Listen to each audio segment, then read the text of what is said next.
Hey everyone, today I want to share a few thoughts about how we communicate the gospel. Another just video of tips and ideas to help you guys share your faith in the different contexts and situations that you find yourselves in day to day.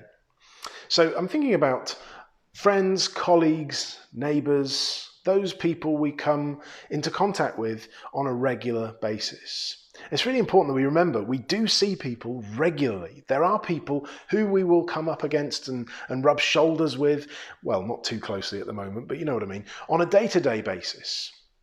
So that means we don't have to say everything all at once, because we're going to see them again the next day or next week or something.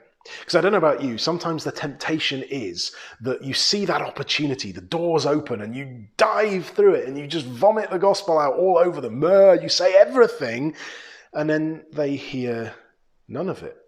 Because what you've done is you've taken charge of the conversation, you've hijacked it, and you've made it all about what you want to say. That doesn't flow, it doesn't feel natural.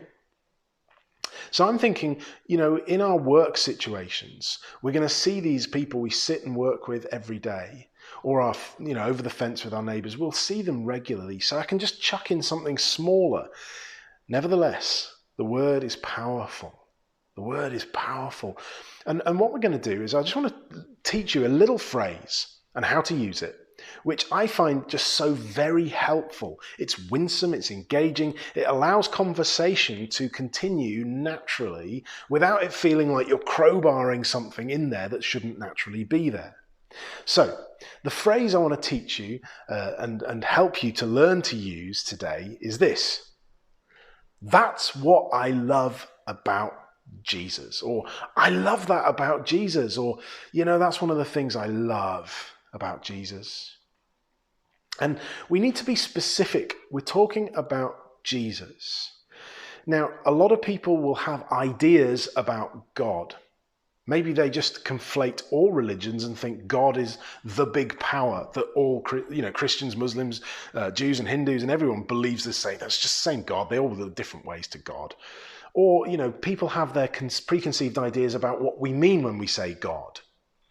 If we're talking about Jesus, we're anchoring that in history. He is the one who came into history, the God who showed up, born at Bethlehem, who lived and died and rose again on the third day. We're talking about that guy. The Bible says he's the image of the invisible God. He is the one who makes known who God is and what he's like and what he wants from us and everything. He makes known God. So I'm going to speak about him because he makes God known. He confronts all of those other ideas. You can't be thinking about some other God and think about Jesus. If you anchor it in the life of Christ and who he is and what he's done, then it clears all that up for people.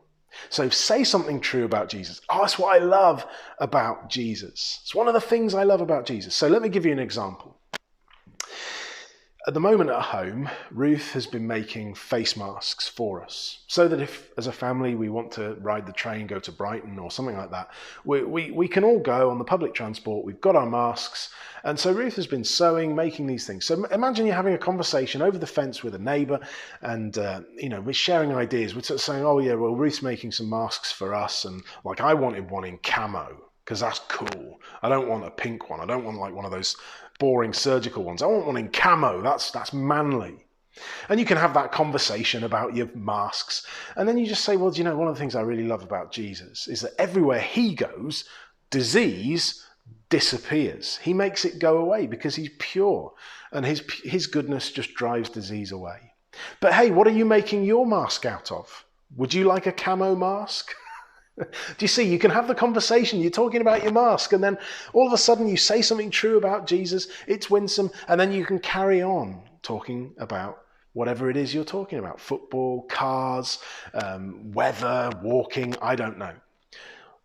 One of the things, I love that about Jesus. Just chuck it in there. Think about the different conversations you might have. If you know you're going for a walk with a friend, think about how you could just say, where does the life of Jesus fit in here? How can I say something really positive about who Jesus is and go, that's what I love about Jesus. One of the things I love about Jesus, he just appreciates the environment, uses that to teach all the time. You could say something positive about Jesus in your conversations. And do you know what? Sometimes you may have those conversations. Your friends think you're weird because you've said something about Jesus, but then the conversation carries on. You haven't hijacked it. Or alternatively, they might just say, well, tell me more about that. Does he really make the disease go away? I mean, how does that work? And then you've got an opportunity to share what you know. Or to say, well, hey, look, I don't know how it works, but if you want, we could just read some of that together and you could see for yourself and enjoy it. Just keep it simple. So I hope that's been a helpful tip for you today. Speak about Jesus, the one who makes known the invisible God. Speak about him. It anchors who we're talking about into history for people and clears any preconceived ideas of deity out of their minds. You're talking specifically about him. But then say something really positive and winsome. This is what I love about him. He did this, that, or the other. And then let the conversation carry on. You're saying something true. The conversation continues. The door is opening. You're saying truth. You're sowing a seed. And pray that God would use that. I hope that's a helpful tip, and we'll do more of these in the future. God bless.